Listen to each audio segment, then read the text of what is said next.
Después de varios siglos de intentos geniales, en el siglo XVII se descubrió un método general para calcular áreas de figuras curvas. Este método se llama integración. Se ha dicho con frecuencia que Newton nació el mismo año que murió Galileo, como si fuera necesario que un personaje de esa talla estuviera siempre en la Tierra. Los Newton eran una familia granjera de Lincolnshire, ni demasiado pobre ni demasiado rica. Isaac era un chico un tanto extraño, y cuando su madre se dio cuenta de que era un poco gandul y de que la granja corría el riesgo de poder morirse de hambre, lo único que se le ocurrió hacer por él fue enviarle a la universidad. Si su padre hubiera vivido, Isaac habría sido seguramente un hábil granjero. En lugar de eso, Newton hizo cosas que asombran la imaginación. Una de esas cosas tiene que ver con el descubrimiento del cálculo.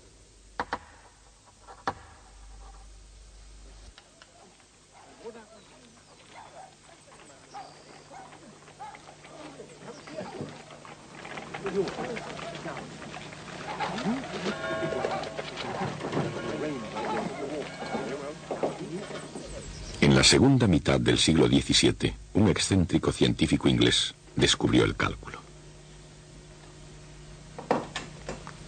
Su nombre era Isaac Newton. Y su descubrimiento no tiene comparación en ciencia y en matemáticas.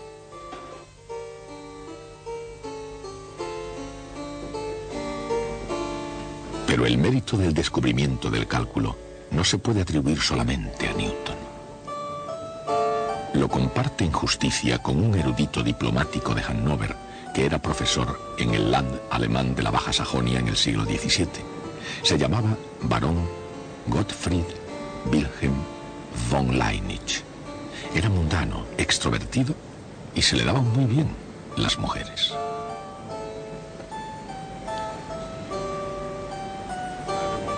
Leibniz era diferente de Newton en casi todos los terrenos, excepto en el de la genialidad. Como Newton, Leibniz fue un matemático prodigioso, pero en cambio, así como el fuerte de Newton era la teoría, Leibniz era más bien de naturaleza práctica.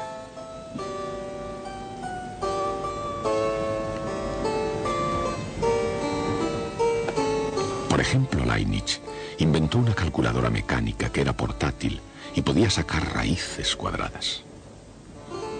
Debido a su invento, se hizo famoso en las cortes europeas y fue invitado a formar parte de la British Royal Society, toda una proeza para un alemán.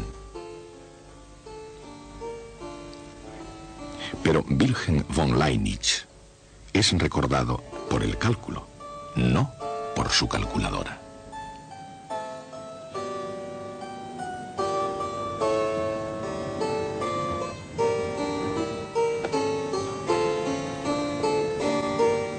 Aunque se reconoce a Newton y Leibniz como los principales arquitectos, ninguno de los dos construyó el cálculo sin ayuda. Porque, como todas las demás magníficas estructuras matemáticas, el cálculo es una culminación de muchas ideas.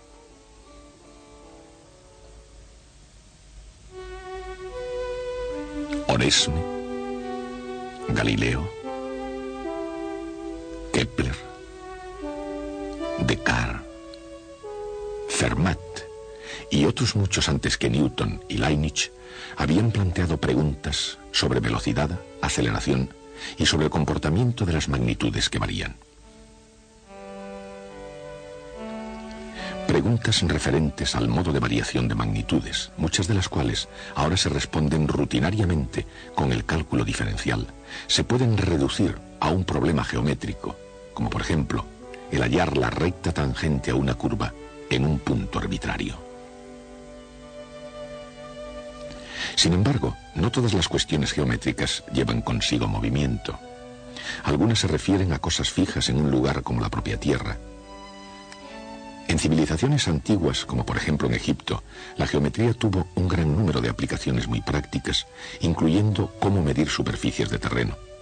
La misma palabra geometría es una palabra griega que significa medición de la Tierra. Cuando en el siglo de oro los comerciantes griegos hacían preguntas sobre áreas y volúmenes concretos, los matemáticos griegos eran capaces de dar respuestas explícitas.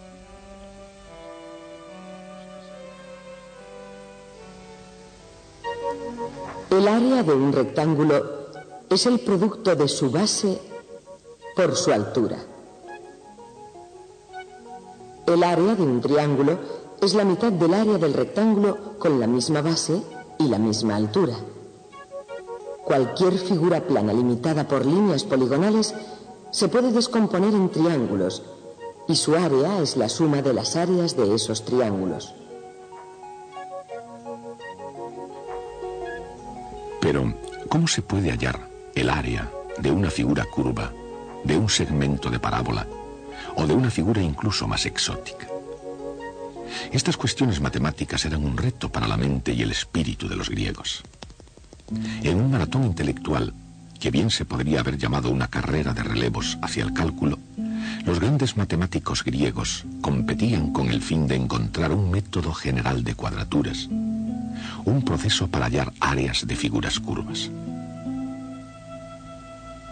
Hubo también importantes participaciones de otras culturas, pero en la primera vuelta los griegos quedaron vencedores. Su idea era aproximar la figura curva con polígonos inscritos, intentando llenarla por completo. Solían aumentar poco a poco el número de lados. Esta antigua aproximación griega se llamaba el método agotamiento. Con este método, una aplicación del concepto de límite de una sucesión indefinida, los griegos establecieron para siempre el número estándar de las matemáticas. Y además, casi consiguieron el cálculo.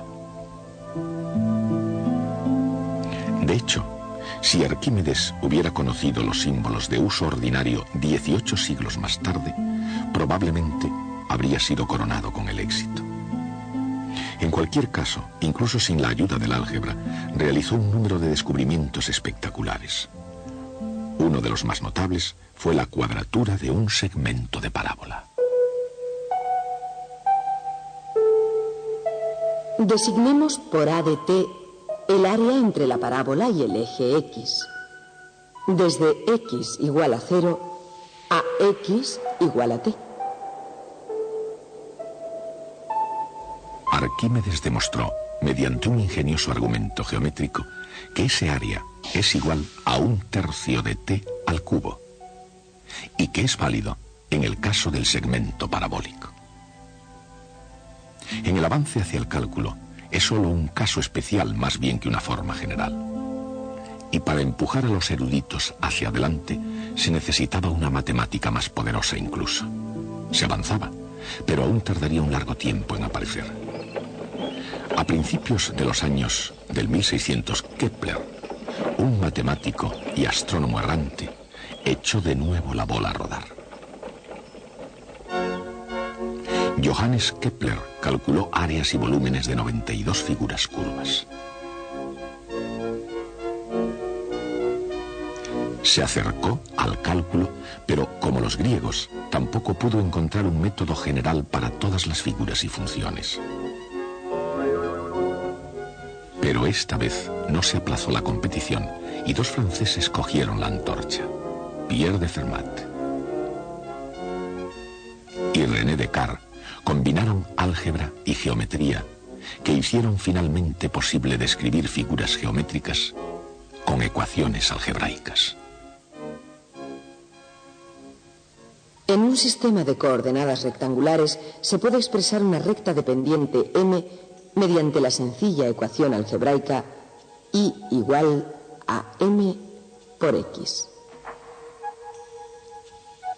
Y la ecuación algebraica de un círculo sale directamente del teorema de Pitágoras para triángulos rectángulos.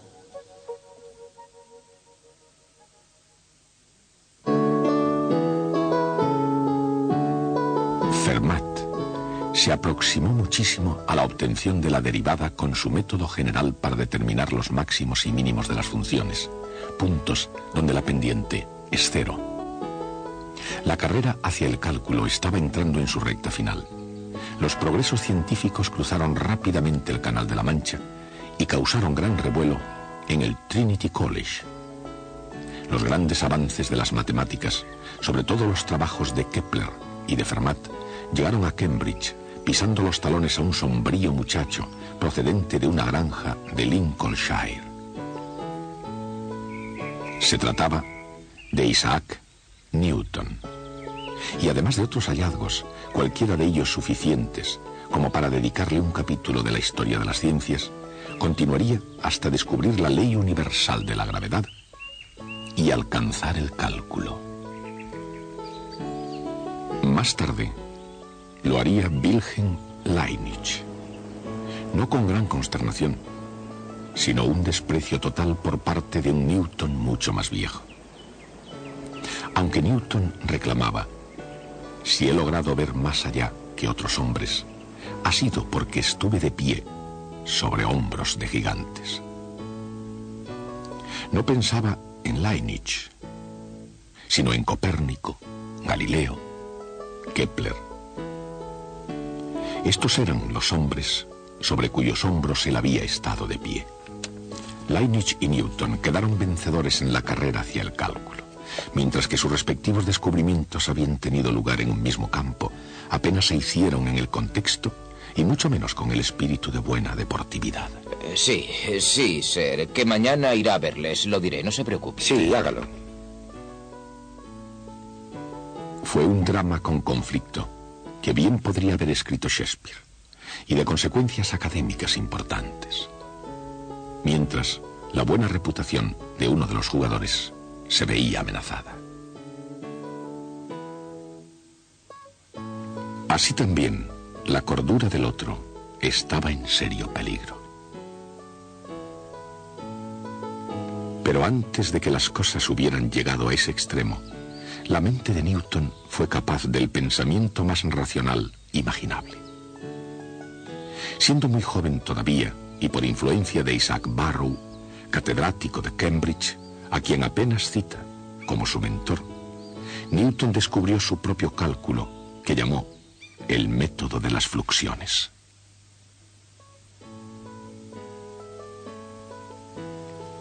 Newton vio que el ritmo de cambio de una función da la pendiente de su gráfica, y se dio cuenta de que la pendiente misma genera una nueva magnitud, la fluxión. Hoy, la fluxión de Newton se llama derivada. Esta matemática fue más fuerte que la de los griegos. Tan rápidamente como en el pensamiento de Kepler, y de una manera más flexible que en la obra de Fermat. Con esta matemática Newton explicó el movimiento de los cuerpos en el espacio y ganó la carrera de relevos que había comenzado 2 milenios antes. Esta matemática fue el cálculo. Con todo, Newton se guardó su cálculo durante 30 años para sí mismo. Y la cuestión es, ¿por qué? Nadie lo sabrá nunca con certeza. Pero Newton, científico racionalista, dejó escritas cartas, indicios, confesiones. En sus propias y secretas palabras, revelaba fantasías de quemar a su madre. Llegó a anotar hasta 2 millones de palabras sobre alquimia y profecías bíblicas y negaba ciertas enseñanzas de su iglesia. Eso no fue todo lo que él negó. En su lecho de muerte, a la edad de 85 años, Newton confesó su mayor triunfo. Moría virgen. Sin embargo, Newton fue uno de los hombres más productivos de la historia, a pesar de su obsesión por el secretismo y de su terror a la crítica científica y a los robos. En diversas cartas a sus amigos, durante un periodo de 30 años, dejó caer algunos indicios crípticos, demasiados quizá sobre su descubrimiento del cálculo. Por supuesto, Leibniz, como diplomático, estaba relacionado con asuntos secretos, pero eran de otra clase. Mantuvo algún trato con Newton, pero nunca personalmente. Durante años mantuvieron correspondencia, pero nunca llegaron a encontrarse. En una carta, Newton desafió a Leibniz, enviándole un anagrama donde se insinuaban las funciones defluentes y las fluxiones de su método. Y en esta ocasión Newton parece que fue demasiado listo. Porque intrigó a Leibniz, que dominaba la obra previa de Kepler y de Fermat, e inventó su propio cálculo. Quizá no fuera el primero en inventarlo, pero es un hecho que queda manifiesto en el debate que fue el primero en publicarlo. El cálculo de Leibniz era ligeramente diferente al de Newton y en algunos aspectos ligeramente mejor.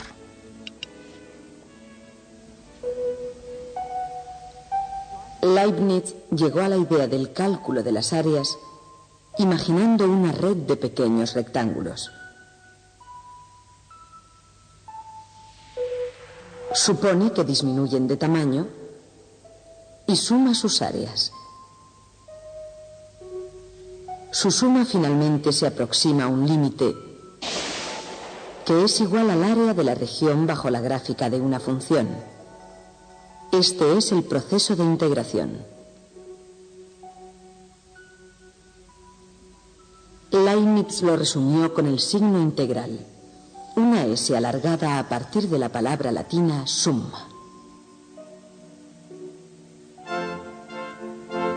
Tanto Leibniz como Newton, cada uno un genio con una nueva idea, reconocieron algo que los demás habían pasado por alto. Ellos vieron la sorprendente conexión que había entre integración y diferenciación. Esa conexión tan notable se puede entender al hallar el área de un segmento parabólico.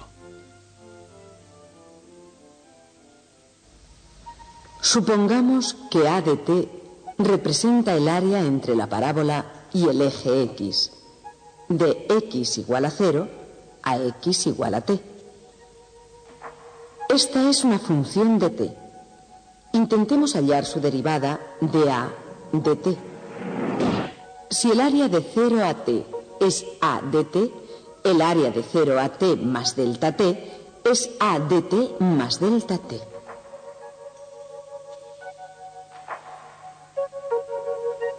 El área de delta A es la misma que la de un rectángulo de base delta t y altura x al cuadrado para ciertos valores de x. Cuando delta t tiende a 0, x al cuadrado se convierte en t al cuadrado. Dicho de otra manera, la derivada de la función área es t al cuadrado. Probando diversas funciones para ver cuál de ellas tiene como derivada t al cuadrado, se nos ocurre finalmente que 1/3 de t al cubo cumple. Y lo mismo 1/3 de t al cubo más una constante, ya que la derivada de una constante es 0.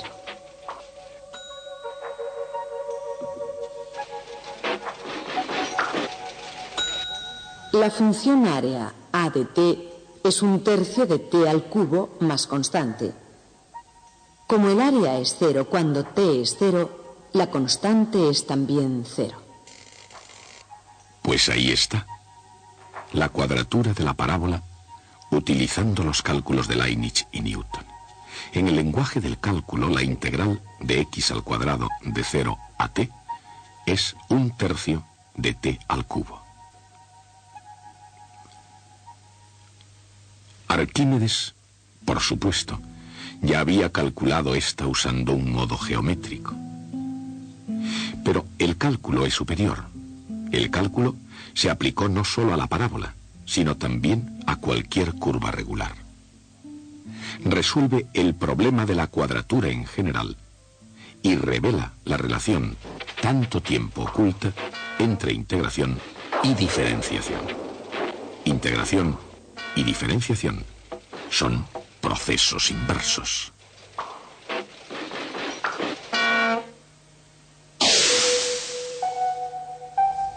Partir de una función e integrarla para obtener su función área. Luego hallar la derivada de la función área.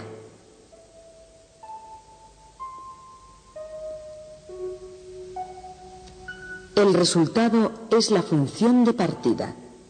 Este fenómeno se llama primer teorema fundamental del cálculo. Por otra parte, la parábola nos ilustra algo más. Primero, el área del segmento parabólico fue calculado desde x igual a 0 a x igual a t. Para hallar el área entre dos valores cualesquiera de x, digamos desde x igual a 1 a x igual a 2, simplemente se resta el área de 0 a 2 menos el área de 0 a 1.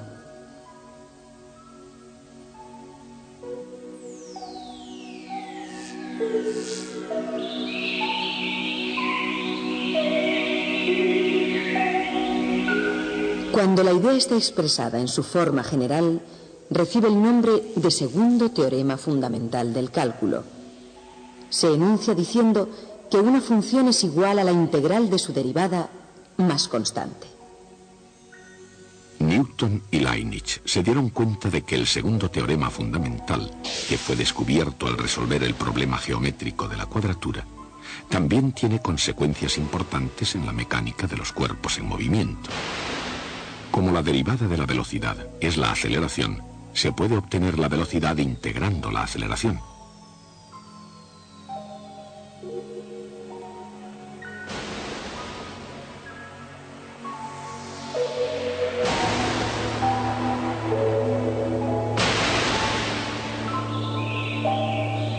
Y como la derivada del desplazamiento es la velocidad, se puede obtener el desplazamiento integrando la velocidad.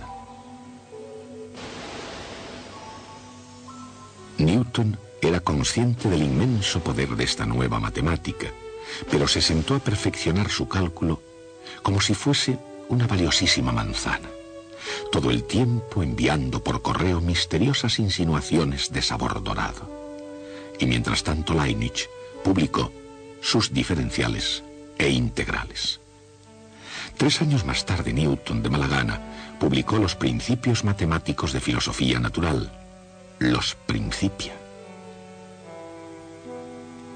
Y todavía, exceptuando algunas insinuaciones, Newton no reveló nada de su cálculo. Mientras que Newton mantuvo secretos sobre su obra, no se podía decir lo mismo de sus compatriotas que lo alababan a expensas de Leibniz. Ellos crearon un caos en la Royal Society acerca de quién fue el primero en descubrir el cálculo.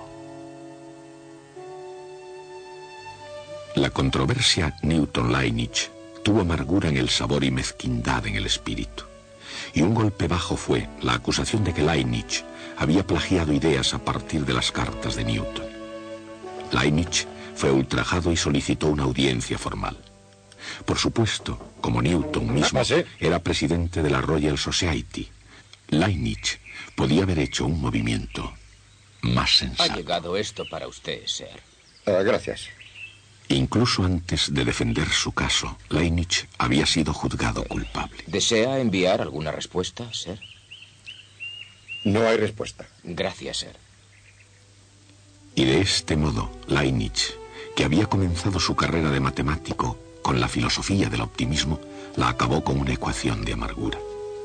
Cuando Newton supo la muerte del alemán, se vanaglorió diciendo: «He destrozado el corazón de Leibniz». Irónicamente, aunque los fluentes y las fluxiones de Newton dominaron Gran Bretaña durante un siglo más, la notación de Leibniz era mejor y se convirtió en el lenguaje universal de las matemáticas. Su símbolo, para la integral, sugiere una sofisticada idea.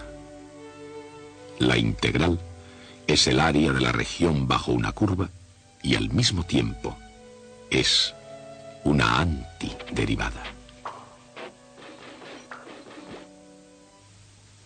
Y de ese modo, la carrera por el cálculo que había comenzado en la antigua Grecia acabó con un final muy reñido y polémico.